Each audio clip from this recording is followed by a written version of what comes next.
Thanks very much.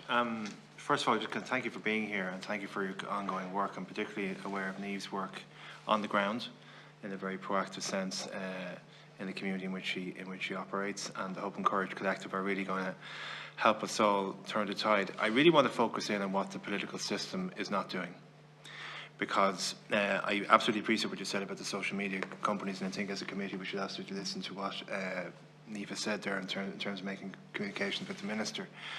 But there was a debate in the House last week on the arson attacks, and I found quite a number of political groupings were focusing on the immigration system, issues of the immigration systems, failures in the immigration system, talking about communication issues and all the rest of it. I feel we've come to a point where there's almost a legitimacy being given to those who block roads, who mount buses, who protest outside people's homes. I was a bit taken aback that maybe the outcry of those in one particular location who were seen quite clearly to be intimidating women and children getting off a bus, that didn't last long in the public mindset. And that arson attacks, it's not today or yesterday they started. They've been going on since 2018 as far as I know. I think the number is 23, but I'm open to correction on that. So this is, whenever you raise, in the dialogue about equations with Alabama in the 50s, people say you're going too far, but I don't know, because arson attacks are really all about intimidation. And you said about public humiliation as well, and public representatives, that's a thing as well. So the whole point is here, you cannot speak about this, you cannot say anything about it, because you're going to be targeted and you're going to be dumped on. So I suppose, and I absolutely agree with you, because in terms of government rhetoric now, I don't want to be unfair on governments because they are part of the solution, and many voices in government have been very strong. But I have heard this month in particular this phrase clamping down, I've heard cracking down, and I've heard deportations will increase. So that means that the argument, the discussion is not actually about the violence, but it's about immigration. And I know you've done work with individual political parties. So what more can individual political parties do? And I'm so mindful of the fact it's election year. Local elections, European elections, most likely general election. What more do political representatives and political parties need to do? And the second question is, we've been debating, in the political system for a long time. Do you engage with this stuff, or do you resist from platforming it? Because the more that you engage with it, you're possibly doing their job for you, because that's what they want. They want you to engage, they want you to react, they want you to debate, and then all of a sudden you find yourself wrestling a pig, all right, and you can't win on that. But then you find yourself ignoring it, and I'm not sure if that's working anymore. So there are my two main questions really, is what you want from the collective of the political system across government and opposition, what you want their reaction to be, and secondly, the ignore versus the engage question. I don't know if either you want to take those. I'll have a go at it. Maybe Niamh might follow up.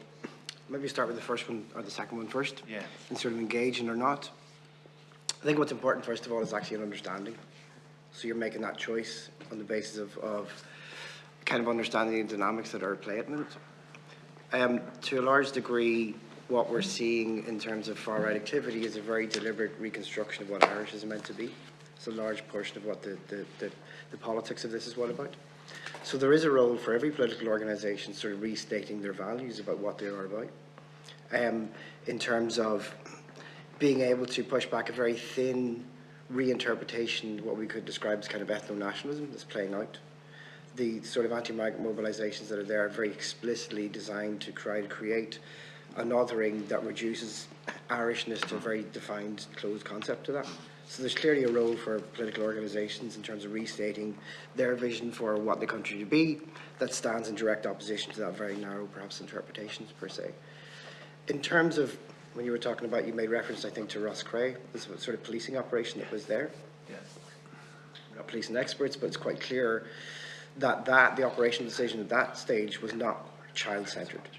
Whereas you've a known situation where there are children going to be brought into an emergency accommodation centre, there's an onus that a tied-up, kind of joint multi-agency approach around policing, and Niamh, you probably speak to that a bit better, but in terms of where you're going to be bringing kids into somewhere, you should not be getting to a stage where you have, public order policing. That's clearly traumatic for kids that off themselves. And I think there's a bit of thinking through and maybe questions that can be asked later around the policing approaches to sort of static protests or mobilisations that set themselves up as deliberately seeking to create kind of spaces of conflict, and how that can be engaged with sort of directly. The problem that we have, and I think that's in terms of like the context where we're coming from in terms of social media perhaps, is that there doesn't seem to be, at government level, at political party level, an actual understanding of the dynamics that are at play. And the sort of the extent, the scale, the prevalence, and the sort of the dynamics that have played out over the last 4 or 5 years, to the extent to which, you know, we've written a bit here around like the sort of the great replacement conspiracy theory. This is something that's like a terrorist. I'm going to quote actually from a report that was written by the Royal Commission of Inquiry into the terrorist attack in Christchurch. That was a shooting incident where someone walked into a mosque, 2 separate mosques. There was 51 deaths and 40 injuries, right? And I'm going to I'll read this out because there's an important context to this later on, right? So it said, this really robust Royal Commission inquiry into the terrorist attack, and I'd recommend every member of the committee to read it. It's published in December 2020. Said that we are satisfied that by January 2017, the individual had a terrorist attack in mind. We're satisfied that when the individual came to live in New Zealand in 17th of August 2017, it was with a fully developed terrorist ideology based on the adoption of the Great Replacement theory and its associated beliefs in immigration, particularly Muslim immigration. There's a second part which goes on to say, we see the terrorist attack resulted very much from an unhappy conjunction of his personality, his financial circumstances, and his underlying political views, particularly his ethno-nationalist views and his belief in the Great Replacement conspiracy theory. Towards the conclusion, in terms of the broader context, it talks about, before the 15th of March 2019, there have been many right-wing terrorist attacks in Canada, the United Kingdom, the United States of America, which showed the ideological thinking along the lines of the Great Replacement and the capacity to motivate some people to extreme violence. The RDS in 2019, there was a launch of a party called the Irish Freedom Party. I'm not going to name individuals, but the leader of that organisation introduced another individual who was involved with UKIP and started the speech asking people present, did you hear about the Great Replacement theory?